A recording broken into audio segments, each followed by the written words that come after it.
good morning, good afternoon, or good evening, wherever you are watching from. Darla is at 6:30 a.m. in the morning, so we're very grateful to have her here with us today. Welcome, Jamila. It's good to be here on the platform with you again. I know we kind of missed each other for the last 2 weeks because I was ill and doing a TED talk. And then last week, Jamila, had not so great incident, which I hope she's much better this week. And it was a setback actually. And given our topic theme today, we're talking today about setbacks and our comebacks. And that's quite exciting for me. Before I read your bio, Darla, I'm just going to ask Jamila and you to greet everyone, and then we'll head into your bio afterwards. Yeah, hello, Anissa, and it's good to be back. And yeah, so true to our topic for today, moving through from setbacks, and here we are, come back stronger than ever before. But we always come back, no matter how many times you fall down, you get back up and you keep on fighting. So, Darla, thank you so much for waking up so early in the morning and spending your next hour with us. We hope that this sets the tone for your day and that it's an enjoyable one, a relaxed one, which is what we try and bring across, both Anissa and I, in this hour. Just for everyone, for our listeners to come here, just settle down, relax, exhale, and listen to our wonderful guests, and hopefully to join and comment on the topic. And without further ado, I will like to say welcome, Darla, and we really appreciate you being here this morning. Thank you. It's such a pleasure to be here.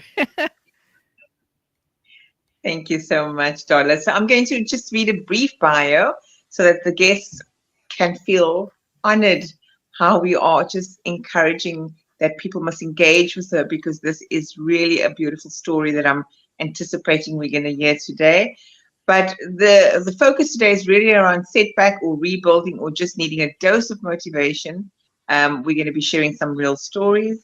Darla is a certified somatic trauma-informed coach with lived experience in narcissistic abuse. I'm going to put my hand up there. I'm sure many of us can. Her healing journey from trauma and narcissistic relationships has inspired her to help others with similar experiences. During one-on-one coaching sessions, she focuses on the nervous system to work through past trauma and take back personal power. So without further ado, we're going to hear how she's turned adversity into triumph, not only for herself, but also for her clients. And we really just start at the beginning of this hero's journey story, where you first got called to your adventure and where you heeded that call, Darla. So please share with us. Yeah. I first got called for this. It was kind of a progression. About a year and a half, 2 years ago, I started to blog. It was more of a public journal. It still is. It really is pretty raw. The setbacks and comebacks, they are kind of a wave, actually. And just really journaling it, leaving stuff up that it no longer is my truth. But that's how it started. Had the blog. It progressed from there that I decided in February to take this course to become a certified traumatic, I can't get it out. It's early. A certified trauma-informed somatic coach.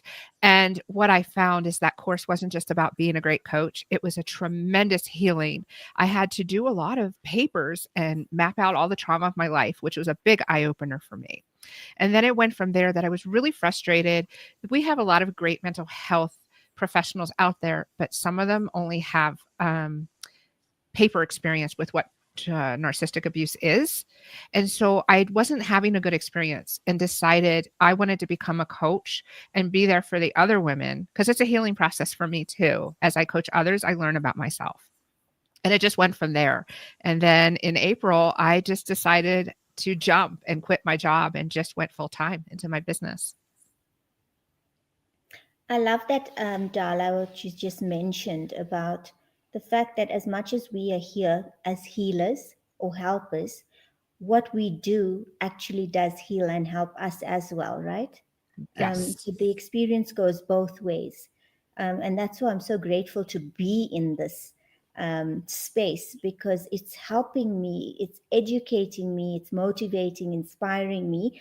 And whatever it is that our clients go through, whatever it is, if we do a course or a workshop and it's a group, in that healing that one person might be going through, the effects of it are felt by everyone in that group.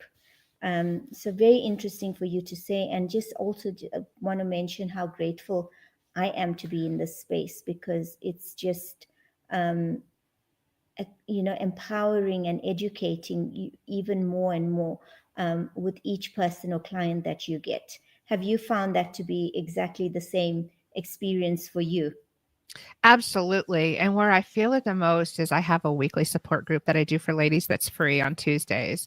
And there are many times where I just want to say, would you like to be the moderator? Because what you've said is just so profound. And I do heal from what they're saying because we're all going through it together. Mm-hmm. So, Darla, you mentioned something earlier on that was for me quite profound. It's one thing where you have something on paper and you are qualified to do so, the type of work. But if you haven't really truly gone through and grown through that traumatic experiences, it's not always the same type of serving that happens with that practitioner. So please share with us how, your own personal experience of narcissistic abuse has led to, you wanting to hold the sacred space more meaningfully than just what the piece of paper dictates. Mm-hmm. Yeah. So narcissistic abuse is kind of its own animal. It's a form of brainwashing. It's like being in a cult. And so what a lot of therapists don't understand if they haven't had that lived experience, I got victim blamed. Basically, get over it. Why are you still interacting with this person? Why are you doing this? Why are you doing that? I even had a therapist go so far as to try to get me to agree not to do something. And I ended up hiding it from her because I didn't feel safe in that space.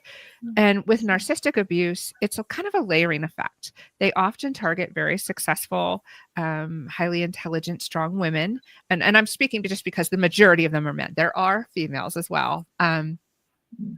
But what happens, I call it the drip effect. You totally lose all sense of yourself, but over a slow time. So you don't see it happening and you become a shell of yourself. And so when you are trying to heal from that, it's basically deprogramming and replacing that programming that they put in your brain. You're removing and replacing. And it's a very long process. It's a lifetime process for me. I will never be over it. I have to move through it and around it and become better every day with it. Is that what the DRIP acronym stands for? Deprogram? Reprogram? No, but I What love that. No, I've always kind of used that example of like a water dripping on a rock, and over a daily process, you don't see the erosion. But if you look at it 10 years later, and I use 10 years because that was the length of my first narcissistic relationship, you can see where the rock has eroded on a river. And it's the same thing with narcissistic abuse and what it does to us internally. Okay.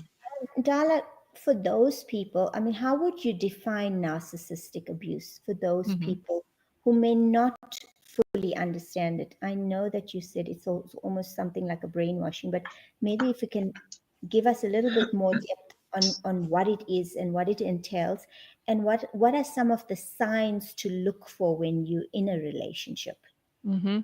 That's a great question because this word gets thrown around a lot. And there are people out there who are not narcissists who are being labeled that.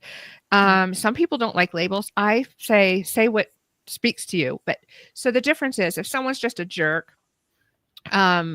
or if they're a little bit self-involved, that doesn't necessarily mean they're a narcissist. They could have the narcissistic traits, because we all do. We all get a little selfish at times. The difference is it's a form of extreme grandiosity.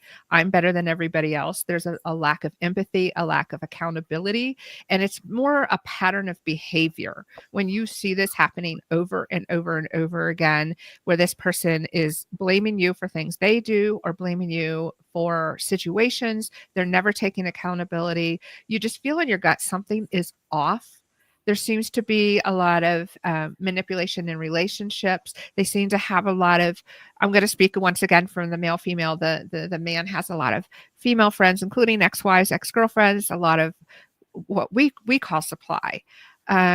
There's also a very common trait where they love bomb, discard, and devalue, and it's a cycle. And this is the most common, where you first get into the relationship, they fast track it, they become this amazing prince, everything you've always wanted in a man. They shower you with attention. They just sweep you off your feet, and then your guard comes down. When you fall in love with them and you're totally hooked, they start to devalue you. They start to give you less attention, kind of ignore you a little bit, make snide comments under the table, kind of like, oh, well, I'm not trying to tell you what to do, but. And then it goes to the discard. And this isn't necessarily the relationship ending. In fact, it's probably not. This is where they go silent for long periods of time. They disappear. They ignore you in the home, whatever it is. They're basically rejecting you. And this cycle will repeat and get faster. And with my case, it did end up that the relationship ended at one of these discards. But that is a big, big thing. Just when there's a lack of stability. Mm. Jeez, yeah, the love bombing definitely a red flag, isn't it? Anissa and I are just sitting here nodding our heads on it. Yeah. But they almost create a kind of addiction for them, don't they? Yeah. It's Right? exactly And what it is. what they do is they feed you and feed you and feed you with it, which is the love bombing. And then all of a sudden, they just deprive you. And then you go through withdrawal symptoms. And it's like you mentioned, you get a lot of victim blaming for it, but people don't understand that you literally are living the life of an addict. Yes. And it's so difficult to change that. And sometimes the relationship might end where, maybe you've had the strength to do it, or maybe they do it. And then you're so depleted and destroyed at that point. And just as you start feeling yourself again and gaining your confidence again, they strike again, don't they? They show up out of nowhere. Absolutely. Yeah. Yeah. And then they deplete it. Oh And my gosh. I think, it's like you said, it's become quite a buzzword, right? Recently, and people haven't known, or I think through social media and with Google and all the rest of it, we've become more aware of what narcissistic traits are, and also being an empath. And can you explain to us what the relationship between a narcissist and an empath is? Because there most certainly is a relationship there. Absolutely. I'm an empath, and we do seem to attract narcissists. And I think what it is we're often very compassionate and giving, loving, trusting. And so this is perfect for the narcissist, because that's what they're looking for. They're looking for someone who has their guard down a little bit, who's going to let them in, who's going to trust them too early. So absolutely. I do think that a lot of empaths do attract narcissists, for sure. Yeah, for sure. And I think that they keep that cycle of emotional and sometimes, I suppose, physical abuse continuing, right? And I think that with being an empath, you have this feeling that I can change them, because you feel like you can change the world. If I just do this, I know that the reaction will be that, but you're fooling yourself. Yeah. And I took on many personal development projects over my life, and absolutely. Or you want to see the best in someone. So you don't want to believe that you're in this relationship with a monster. how could this be? Because on the outside, they usually look very handsome and pretty, but on the inside, oh, they're so dark, but you don't want to see that. Yeah, no, they can be quite Oh my charismatic. gosh, this is like I'm Right? sitting listening here and I'm like, are you talking about my relationship, my ex relationship? Oh, Like it's wow. like the mirror image. But I want to come back to something important because the addiction is there's a root cause for the addiction, right? And I mean, I Yes. certainly, from my own experience, it was a trauma bond for me. I wanted love, belonging, acceptance because I could not validate for myself within during those earlier years of my life. So for me, the addiction was being placed on this pedestal, getting all this attention, getting all the love and affection. So, it's like adding fuel to the fire and it ignites, so to speak, because at the end of the day, you're getting the very thing that you wanted. And in the beginning, that bond is beautiful. It Mhm. actually is, it's almost like the right fit for you in those moments. When does the shift happen though? I know for me personally, when I started to see how I was showing up in my trauma and my wounds, and I was raging and I was becoming this ugly person. And so he started looking like the same good looking man, calm, collected, composed. And I looked like I was a crazy woman to my Mhm, kids and sometimes to our friend circles that were very close to us. So, I mhm. mean, when do you know for those, I mean, for yourself, when did you know it was time to leave? Well, it's interesting because technically it wasn't till I was out of the relationship for a year. Um, there was a crazy night. 10 years, I was married to the man for 6 and we were together for 10. And he got very weird all day. And then very late in the evening, he just suddenly made this out of nowhere comment about, I just don't know where the line is between tolerating your behavior and asking for a divorce. And Oh, I was devastated. And what I didn't Mhm. understand, it, because there was that cycle, it basically went from love bomb straight to discard. And so I was like, wait a minute, we haven't even been fighting. What do you mean you want a divorce? We're getting along better than ever. But there I I was very strong growing up because I grew up in an abusive home and had only myself to depend on. So there was this shred of me that was left. And when he said that and then tried to retract it 2 days later, I said, "Oh no, I'm out. I am leaving." Um, and I left. I had to stay there for a month till I got an apartment. I was continuing. I had Stockholm syndrome, which is when you still empathize with the person that's abused you. But Mhm. a year later, I started to see a counselor. And she said to me, "This is abusive." And I'm like, "What are you talking about? I love this man." And she got me to understand, first of all, that this was not a healthy relationship. And then it just went from there. And then when I started to realize, I read is it Robin Stern, her book, The Gaslighting Effect? That was a big eye mm, opener for me. When you just said, are you describing my relationship? That's how I felt about her book. Like, did you have a camera in my mm, house? And I Mhm. actually started to do things and test things. Like she would say, if you say or do this, they will do this. And so I literally prodded, I poked the bear and did exactly what she said. And he reacted in exactly that way. So that was, I think, my big eye opener. Mm. Was Uh, that answer it?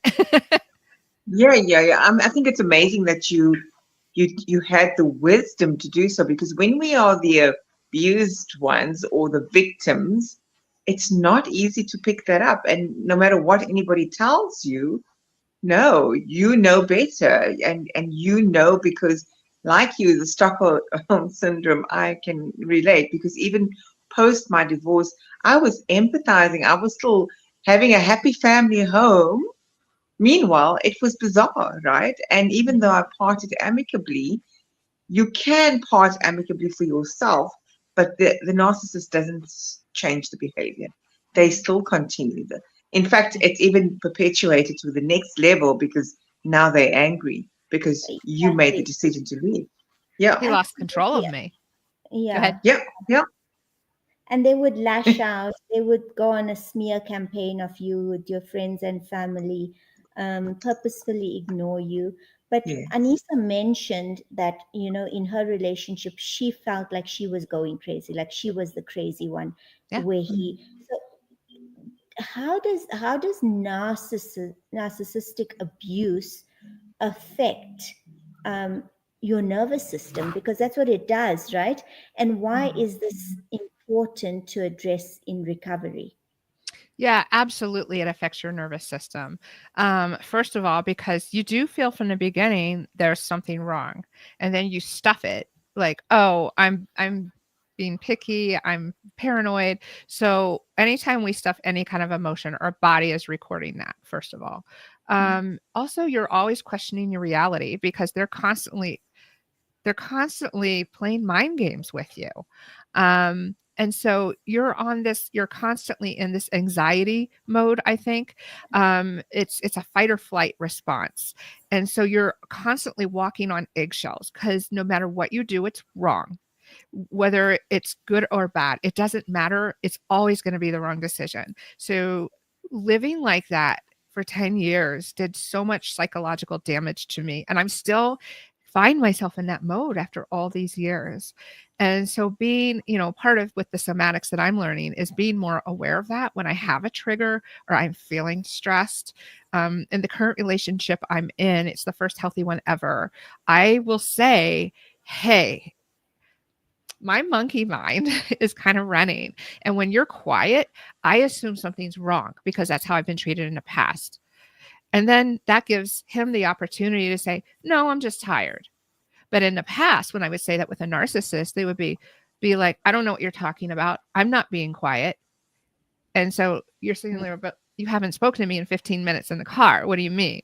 See Mm, the difference? mm. No, absolutely. And tell me, like, how did you rebuild your personal power after experiencing such trauma? Because it is trauma. Just Yeah. having to deal with that manipulation, the selfishness, that demanding, patronizing individual, and for such a long period of time. How do you rebuild? One day at a time, to be honest. I mean, I went from 2013 having a total breakdown. I almost took my life and not being able to get out of bed. I mean, I was in total shutdown. It was just one day at a time. The first thing is I had to make the decision. I don't know how to do this, but cried out to my higher power, help me. And so women came into my life. Support system is super important during this time, Mm, super important. And people who are going to believe you, because a lot of people did not believe me because his outside image was so different from what was happening behind those closed doors. yeah. Um, and then there was ingratiating myself with positive people, my spiritual center, people who are going to uplift me and have my highest good. Um, and I have to say, it's been 11 years and it's been an ongoing process. This is going to be every day. It's an uphill battle. But this year, really getting into this course, really getting in touch with um, the insecurities and within myself. It isn't my fault that the abuse happened, but my role in it was I grew up in an abusive home without a good relationship with a father. I had an anxious attachment style, which means I was afraid of being abandoned. And so my part in that was I did anything possible to keep him, which meant sacrificing myself. So I had to really get in touch with who I was as a person because I had lost touch with that. I had to make decisions to do better, to be aware of red flags, to let people go sooner than before and call them out in the moment. In the dating experience, this year was a whole different year for dating because, and before I'd be like, oh, well, that's weird, but maybe he's just nervous at the date. Whereas I would be like, no, you just told me you love me on the second date. That's inappropriate and I don't want to see you again. Yeah, it's great to be able to spot Mhm. the signs.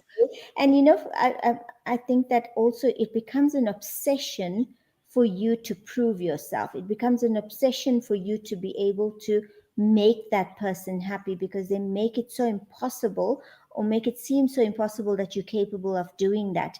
And that obsession of continually wanting to achieve um, recognition from them, it can lead you to a space of burnout. Yeah. Totals, because you in a state of constant stress and anxiety and of not achieving your goal. So what are some of the self like regulation techniques that somebody could use to help in moments of this intense stress and anxiety when you are in a relationship with a narcissist? A lot of things that you can do. And full disclosure, I don't always do them. I get so dysregulated. But if I were to listen to my own advice, so the nervous system responds well to cold. This is a crazy thing. Something simple as holding an ice cube resets the nervous system. It distracts it. You can take a cold shower. Water also has a cleansing property in it. And it depends on where you are too. If you're in what we call shutdown or the red light in my training, that might even just be too much because you can't even get out of bed. So it's a simple thing like, I think I'm going to just get out of bed and brush my teeth, and celebrating the successes. If you're more in that nervous, anxious mode, which is what we call our yellow light, then calling a friend or taking a walk is more doable. But yeah, you can call a friend, you can take a walk. A walk is a great thing to regulate because we're moving our eyes back and forth. And if you're familiar with EMDR, which is where you listen to sounds and your eyes move back and forth, you're using both sides of the brain and you actually process. So that's why it can be calming if you're upset at work and you're like, I'm going to walk around the block. Really just being kind to yourself. I've had to do that. Being in a relationship, I've gotten triggered and I've really kind of lost it. And just as recently as last week. And while in a moment I wasn't kind, and looking back, I had to say, okay, I'm going to get triggered. I'm going to have setbacks and that's okay. Darla, Yeah, go ahead. sorry. I just want to acknowledge you because the fact that you're a practitioner and you've walked a journey, you're sitting here very vulnerably sharing that it still happens. So there's no end destination because if it's in the somatic sense, it's in our cell memory. So the triggers will happen each time. And I'm going to be honest and candid and say, as you were talking and Jamila's questions, and I'm like, oh my gosh, I lived through that. But when you actually reconnect with it, and when we talk about the silence of a narcissist, even it's the most difficult thing to deal with because the silence, if they don't respond to you, you're feeling like you're losing yourself in those moments. So whether you walk away from a relationship and you just kind of separate and you never have to see the person, or like in my case, you do have to see the person. You have to co-parent with them.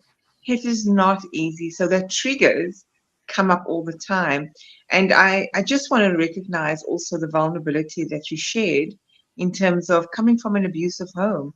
So you are going to search for love and belonging outside of yourself, and you're going to want to keep the peace. And so we generally then attract that type of partners because you said earlier on, this is the first healthy relationship that I have. And it's not easy because somehow, somewhere in our DNA, we just find a way to attract or gravitate. And not because we are weak. I just want to put that caveat out there. And I say we because I've also had to go on the dating scene. So I resonated with that too, because I call people out very quickly and say, no, not me. Thank you very much. I pick up like at the start. But to be able to know that if you haven't had the tools, the support, the interventions, it's not an easy road to walk. So the once a week thing that you're giving, how do you position that to your groups or get people into those groups? Yeah. So say that again. How do I position? I didn't hear all the question. So how do you actually invite people into these groups? Because if you don't know what you don't know, how do people then come into these groups? How do they know they're meant to be there? Right. some of them, some of them say, I think my partner or my family member is a narcissist. How I kind of word it is, because trauma, some people shy away from it, particularly during this holiday season. I'm focusing on more, are you overwhelmed? Are you anxious? Do you feel like something's wrong, but you don't know what it is? Because you don't necessarily have to say, oh, definitely I've had a narcissist in my life to be in my group or to have a one-on-one with me. I'm totally open to, because I did not know for a year. I didn't know what a narcissist was. I just knew I was miserable. So yeah, to invite people into the group, it's basically, do you have an experience that you need to work through, that you're stressful? I've definitely been changing my language because I'm realizing that people don't realize, just like I didn't. Yeah, most of the times you don't even know. I mean, you can be in that relationship, and like you say, after you've ended it, if you've come out of it, and you start to speak to other people, do you realize that, oh my goodness, this was a narcissistic relationship that I was in? So you're not always aware of it, or you're not Right. aware of it whilst you're in it. Yeah. Tell me, Darla, like how can someone like find purpose, or even a sense of resilience after a difficult experience like this? And also, like, is there that resilience, we need to be so careful that it's not a toxic resilience, and Yes. it's something that we truly are dealing with and healing from. Right. Because resilience isn't Pollyanna. Resilience is getting knocked down and getting back up. And that is going to happen. Mm-hmm.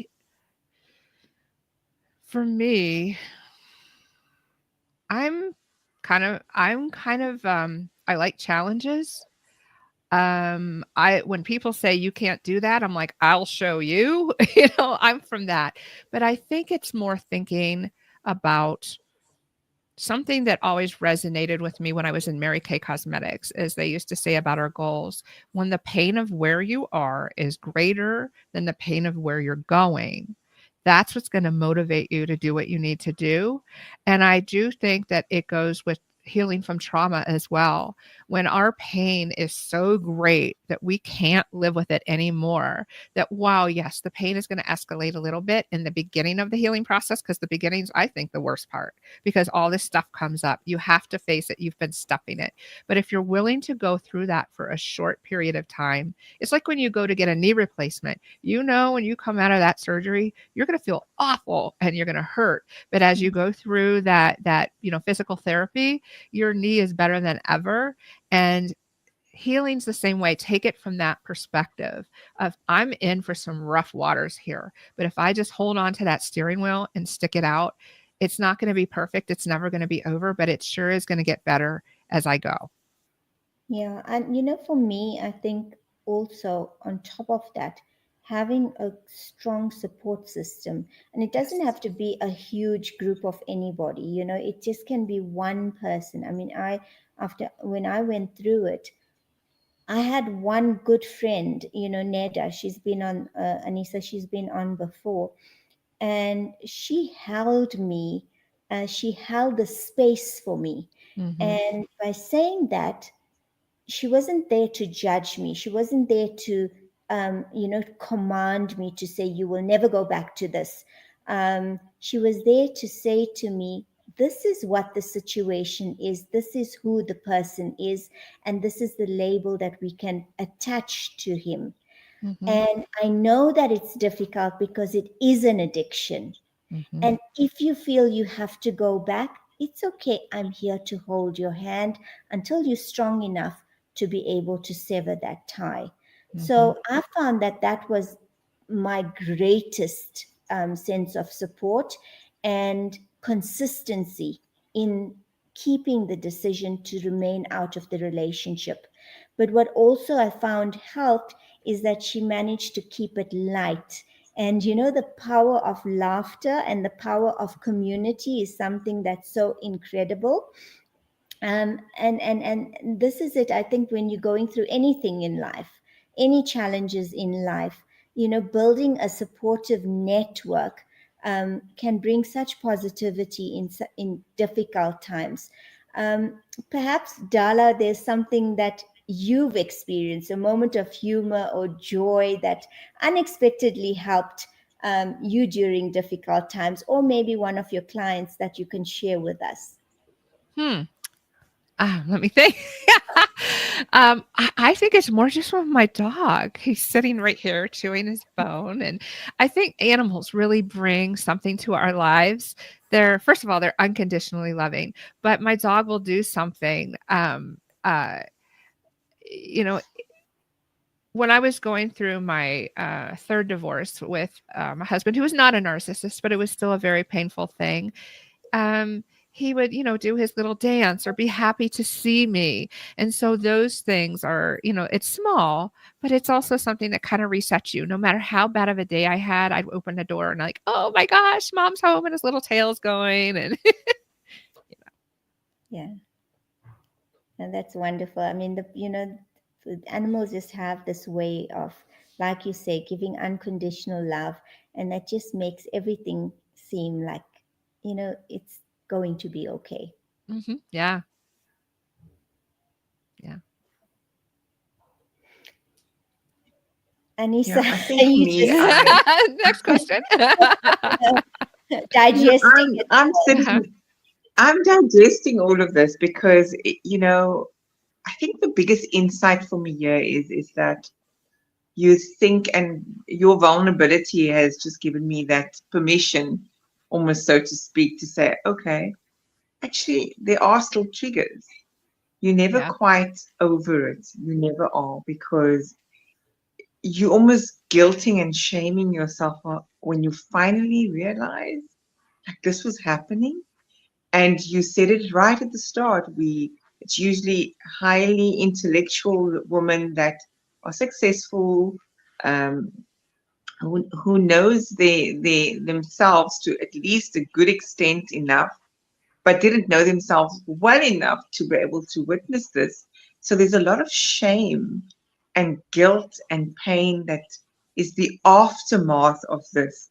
So other than dealing with the narcissist himself or her, you I mean, we're just talking relationships narcissist. We Yeah. haven't even touched the mother narcissist, the Oh, father, yeah. the siblings.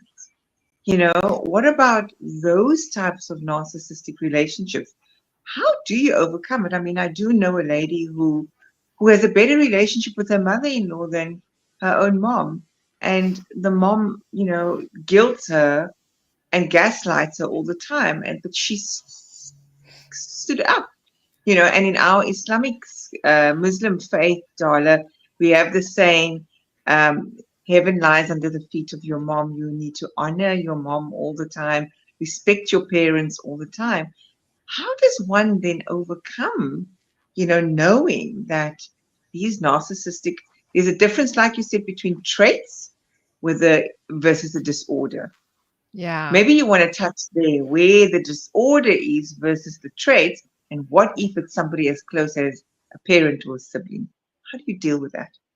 Yeah, I actually think that dealing with a narcissistic parent is far worse. I do not have that Mhm. experience while they were dysfunctional. But I have worked with people who, in particular the mother, it does seem a lot of times it's more the mother than the Mhm. father. And first of all, once again, let's go back to that programming. We have people who are Mhm. adults, maybe even middle age, that are finally realizing, oh, wow, this relationship is really unhealthy. And you got to look at it from the child, first of all. When we're children, we're depending on our parents for survival. We can't Mhm. afford, first of all, to stand up to them or even believe that they're a monster. We have to, in our minds, even if it's a trick, to say, this is a good person because I need food, I need shelter, I need love. Whether we're getting all of Mhm. those things or not, we have to believe that. And then they also have an authoritative control over us. And so my heart goes out to them because I see them and they've been trained from birth that you will do as I say. And if you don't, I will guilt you. It's very difficult to break. Um, Mhm. Mhm. and the guilt and the shame, and it usually escalates pretty quickly when it starts. You talk about something that's going to ramp up, a mother that no longer has control over their child and they're a narcissist. And the difference too is you may have a mother who's controlling, maybe they have their own dysfunction. But with a narcissistic mother, they actually see their child as an extension of themselves. They aren't separate individuals. And so Mm. that's why when the child stands up and says, I will no longer do your bidding, it's what they call a narcissistic injury. And it's so deep. It's like cutting off an arm. The pain is Mm. very real to Mm. them. It's toxic, but it's real. I would say take it in baby steps. I'm working with someone right now who's going through that. And if they call incessantly, start with not taking all of those calls, because it's hard when you make that change. It ramps their behavior up, because anytime we do something differently or we raise up, we're putting a spotlight on their dysfunction, and they're going to make it Mm. very difficult. So start with that. Okay, I'm not going to answer, you know what, for today, I'm not going to answer any of their calls. I think I'll just put it on my phone on silent, or I'll silence their ringtone.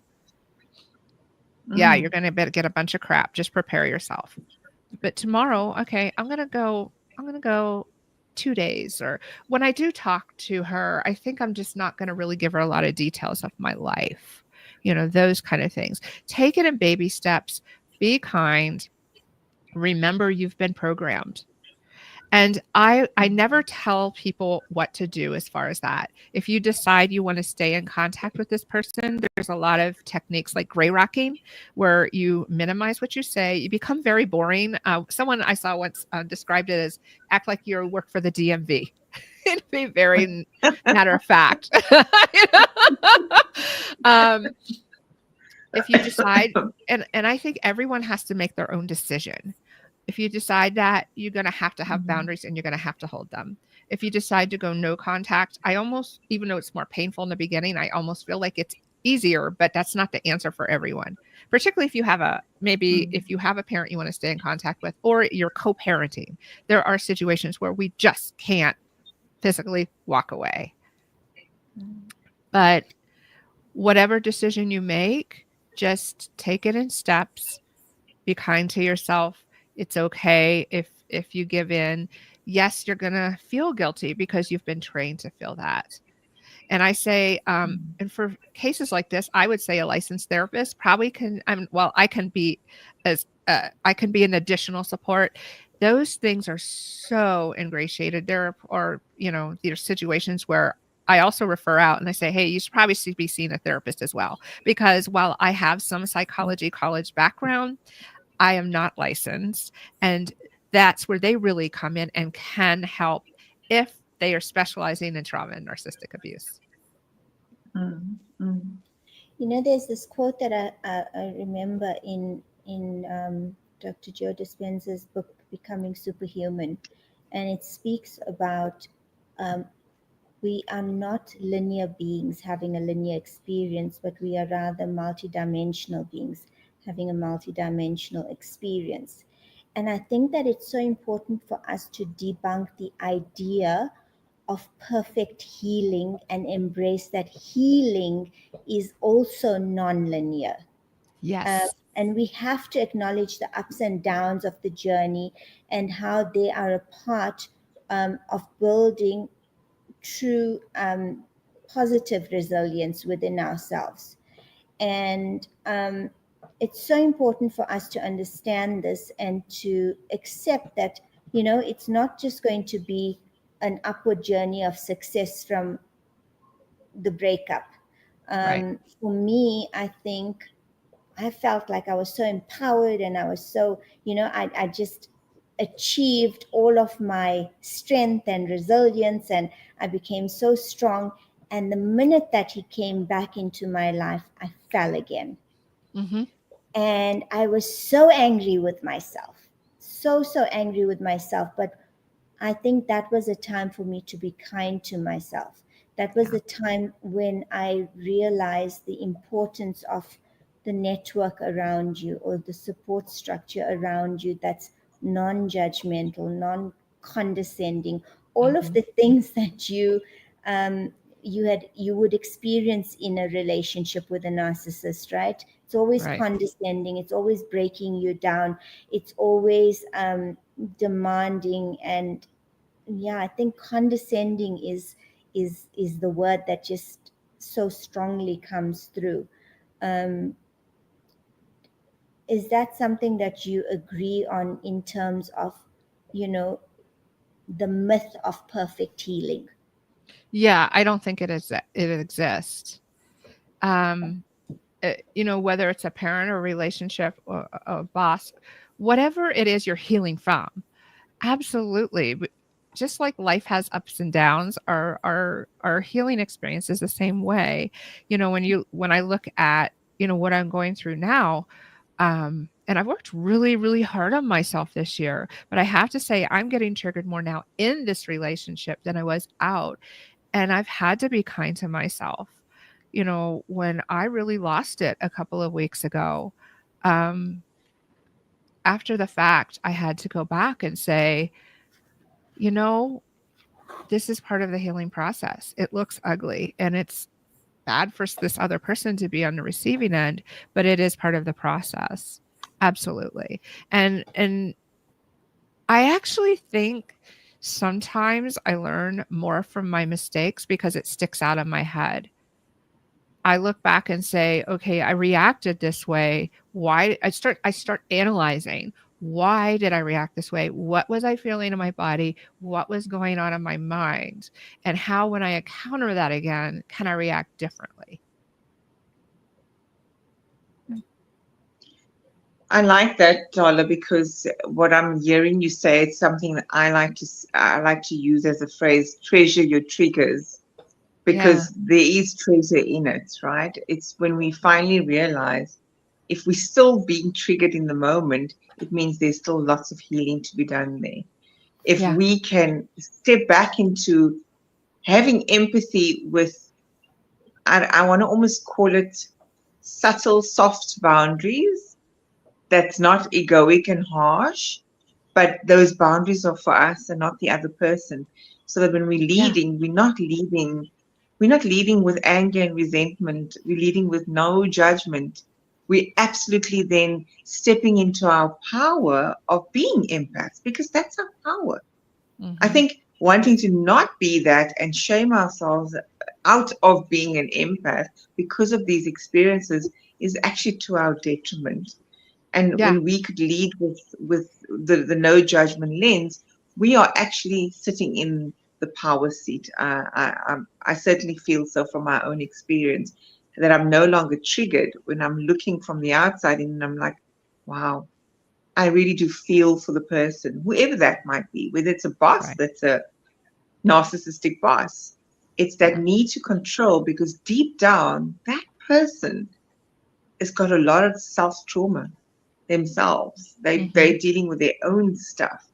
So if we want to lead with love and kindness, I feel it's got to be kind of both ends. And if we can just distance ourselves, that whatever the person's behavior or things are, there's nothing to do with us. But it takes work. I know that, Donna. It It definitely takes work. does. It does, and it's so true because if you really about it from that perspective, this person, think of all the energy they're putting into controlling you, and you Yeah. think about how miserable that person is on the inside, even though they're not Mm, projecting that to the outside world. That's really what's going on. And mm, you talked mm, about the shame, and I do still find myself in that shame cycle. When I did not act in my best self recently, I started to feel that shame. And I think that also mm. comes from being shamed as well in the narcissistic Yeah. relationship. See what you did if you hadn't done that. And so when I did lose myself and reacted badly, I could feel that shame creeping in, like, oh my God, you're Mm, so horrible. You're in over your head. Why are you in this relationship? This man is healthily attached and you're not. You're never going to be able to deal with this. And it did hold me back for a couple of days. I was in a funk and I couldn't seem mm, to like right myself because I was beating myself up. And once I finally got out of that and said, stop, that's when I kind of re-regulated, and we had a talk. I was able to show him a video by Dr. Ramani, like, this is why I did this. This is what's going on in my head. And he's like, I'm so glad you showed that to me because I couldn't understand why you were reacting that way. So, You're so fortunate to have such an understanding and enlightened partner, yeah. Darla, who is there to listen to you and to acknowledge your thought processes. Mm-hmm. Um, what would you say are some of the like, if there were a self-care care toolkit, what would it be, and what are some of your favorite self-care practices, or tools that you use that can make a difference, like in your life, everyday life, and in others? Mm-hmm. I would say, first of all, self compassion. That should be in the toolkit, that no Yeah. matter what you do and how you do it, just be compassionate towards yourself. Please remember that what happened to you forever altered who you are. And so you're never going to go back to who you were, but you can go back to a better version in the future. I also think that maybe doing things that you enjoy. I've encouraged one other person, what brings you joy and is only for you, that this other person has nothing to do with, whether that's going to a massage or going to a concert by yourself, going out to dinner. Start investing in you, because when you bring yourself joy, then you start to really like yourself a little bit better.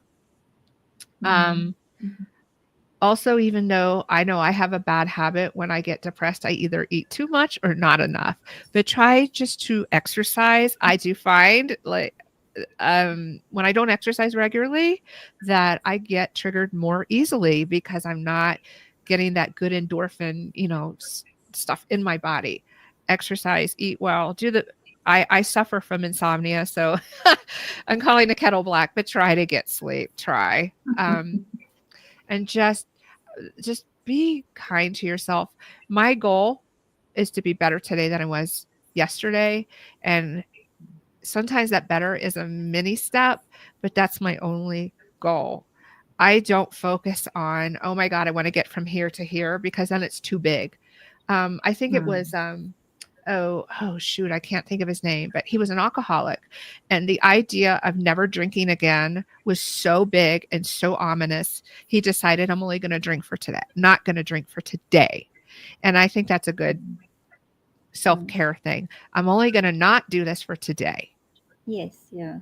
I love So that. I making love sure that. that It's you break it achievable. down into bite-sized chunks that are Mhm. achievable, Yeah. and not look at the end destination, and then when you slip, you feel like there's just absolutely no chance for you to do it. And what I found is that when you're in a relationship with a narcissist, they make your life totally about them. Yeah. So they include you in a lot, and initially you feel so special about that. But then they change that very quickly, where they include you, but they are nasty to you. Yeah. So they bring you to the space of always needing or wanting to prove yourself. And you become so obsessed, and you remain in this little bubble that they've put you in, that you can't think of anything else. You're not distracted by anything else. And I think that for me, when I was out of the relationship, I realized that there's so much more to me, so much more to my life. And all of these little distractions, slowly, slowly, day by day, changed who I was, changed to, how I, I thought about myself, about the world out there. And, also I think that they break you to such a point where they break your success or your ambition or your zest for wanting more. That was my experience for sure, where you would perhaps have a great opportunity, career wise or whatever, and they'd find a way to diminish that, almost where you would feel guilty for actually expecting or wanting to take it on. Yes. So removing yourself out of the situation and surrounding yourself with things that are positive and inspiring and motivating not in just the experiences, but people as well helped me. But one other thing helped me is that I had to take a good look at myself, because I too am an empath like you. And for me, it was a challenge. It was a challenge to be able to change him. And the minute I realized that that's not my place, that's Yeah. not my problem, for me, it was looking within myself and finding the reason why I needed that acknowledgement that made all the difference. That is really key. Being okay with yourself and who you are, that was a game changer for me this year for sure. Mm, It was absolutely because I was seeking validation from him and other people, not just him. I found myself mm, seeking validation from everyone in my life because I didn't have it within myself. And I Yes. really had to, I think that's really key to the healing process, and being more attuned and not getting involved with them again is really being in tune with who you are, what your needs are. Yeah. And having your own self-validation, Mm. because then you say no to other people. Absolutely. That's mm. that's key, I think, because that's the only time that you can start to place boundaries. And it's not about placing boundaries for anyone else, but for you, Yeah. primarily for yourself, because Yeah. you lack all of that when there is no self-validation. Hmm. Yeah, I like absolutely. to ask the question, like, it's very difficult to find what are the gifts and the opportunities when you're going through these very traumatic experiences, because in those moments you feel like the victim and you feel Yeah. like you're isolated, Hmm. right? And you are, rightfully you are. But in those moments, by getting to know self and knowing what you are worth and what you deserve, you find that there's a gift and opportunity within that. For Hmm. me, I'll use a practical example, Darla, and I'd love for you to share also from your perspective. How did you start to see these gifts and opportunities? For me, it was I realized I was becoming codependent, not just in my romantic relationship, and it was filtering everywhere.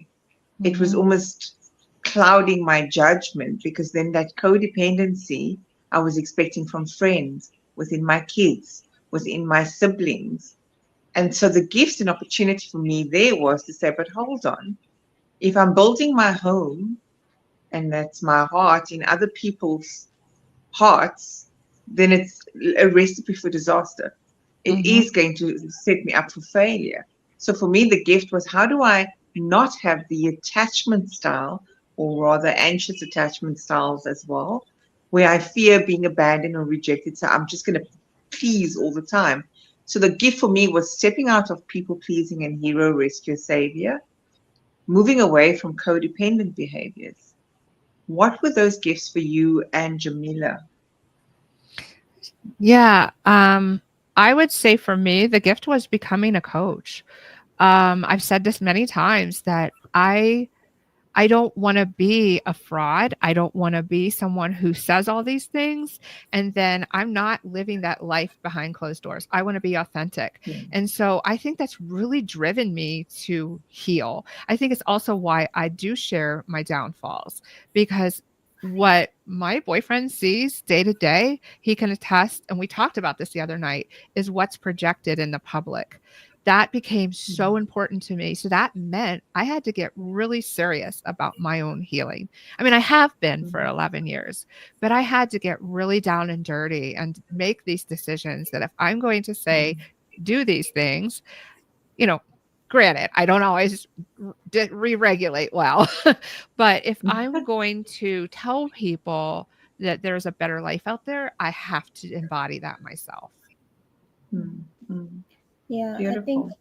I think that that's so true. You have to lead by example, but to Hmm. get to that point, I think you have to just be very honest with yourself, Yeah. um, like brutally honest with yourself. There's a lot of things that I had to look at about me that I may not have wanted to acknowledge or I may not have wanted to hear, but I had to do that.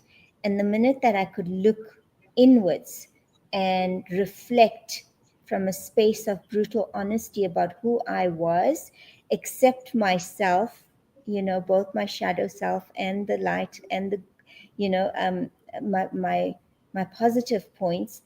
Um, it it it gave me a sense of understanding, non-judgment, Mm. self-acceptance, which I think is absolutely vital in our journey of self-actualization and trying to Mm. be the best possible person that you can be and live my life to my true full potential. Yeah. Uh, that was a big one It for was me. beautiful. I think just being really honest with who I am and why I did what I did and what was lacking in my life and digging in deep to find out the reasons why. So I think Mm. the key or the first step is getting to know you, Yeah.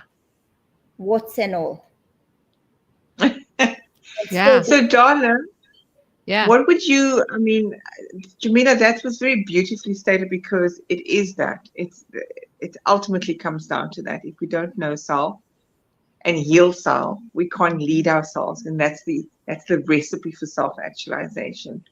I Mhm. wanted to ask in closing, because we've reached the end. I can't believe that we can carry on here with this conversation. There's so many different parts to it.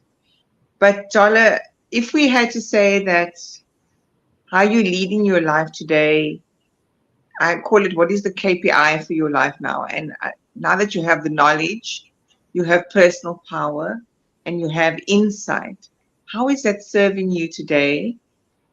And how would you advise others to look at their own KPI for their life? Hmm. I think the KPI for me is going to be those triggers. Maybe not necessarily how many, but how I'm reacting to Mm. them. And I think Mm. going forward, yes, I want to have less triggers, but in order to do that, I have to react differently to them as they come up. So, kind Mm. of gauging, how many times I fall down. And I think that's okay to gauge that. It's kind of like a coach I'm working with, a business coach. It's not about the yeses, it's about the nos, because then you're making Mm. progress. And I like that theory. So yeah, it's more about my reaction to my triggers. And for somebody else, I would say depending on where you are, let's say you're in the beginning stages. Look, your KPI could be who's in your life and how are they serving you. Is this someone you would trade their lifestyle with? Because if you wouldn't, they might not be good for you.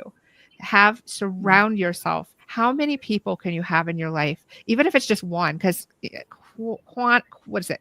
Quality is better than quantity. Have people Mm. in your life, like Jamila talked about, that one person that is going to serve your highest good, because when you do have those setbacks, you want them there for you. Mm. Mm. Mm. Absolutely.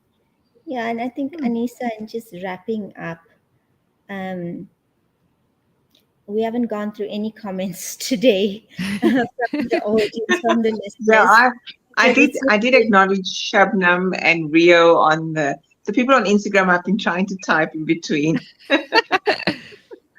yeah, but I think just to wrap up, I'd like to just encourage our listeners, or maybe to challenge them in light of, Mm. last month being mental health and well-being month for us here in South Africa, um, is to just think of one thing, just one thing that you can do, um, to care for your mental health today.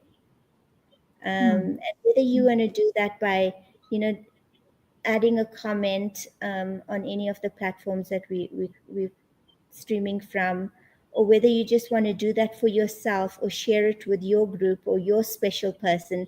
But I'd like you to take on that challenge to do that. And it's in these simple, singular um, attempts or actions that we multiply and see changes happen within us. But we've got to start with one step at a time, as you've been saying, Darla. Yeah, absolutely. Any closing remarks from your side, Darla, before we close out the session? And you're welcome to stay for a short debrief after I end the live. Absolutely. Anything? Yeah, I would just say, since we're talking about setbacks to comebacks, the most important thing is just to expect those setbacks and be kind to yourself in that moment. Just roll with it. Look at it as a learning experience. Like if you end a relationship, say, okay, what can I learn from it and do better next time? Just, yeah, that's it. And so we have Clint, who's on the last minute. Thank you so much for joining and for that comment. We value your presence here, and hopefully you could come and join us one day on the in studio on the conversation with whatever it is you want to come share with your hero's journey. Until next week, we'll see you again. Thank you for spending this time with us. I'm going to end the live on both sides, but Darla, please stay with us. Ronald, our usual regular from the States. Ronald is always here every week with us. Do watch the replay, Ronald, and do reach out so much if you need to Darla, because I think there's lots of synergy and similarities. I think you would love to touch base. He did say #replay. On that note, see you again next week, Ronald. Take care to everyone else. Bye for now. Bye, Bye. everybody.